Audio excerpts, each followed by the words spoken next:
Okay, so I've tried eco mode, time for more fun. We will do sport. And then standard is not fun enough, but plus is extra dynamic setting. I like it. This, of course, will tighten up the suspension and delay the upshifts like most cars.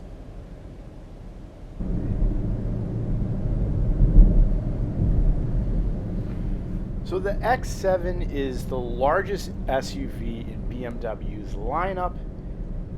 It offers 3 rows, so it's got a lot of cargo space, and it's going head to head with some other cars in this category, the supersized SUV category, like the Lincoln Navigator, Mercedes GL class, and of course the Escalade.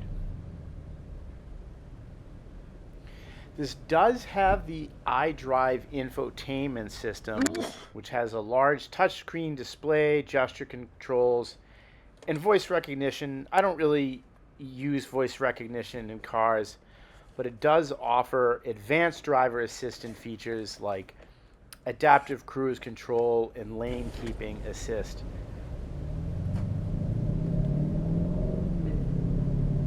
This car is capable off-road too. It has an adjustable air suspension that can raise the whole thing, increase ground clearance, and an X off-road package that you can get that includes skid plates and off-road driving modes.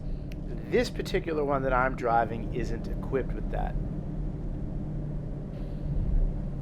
The video is getting boring. Let's haul ass just for fun.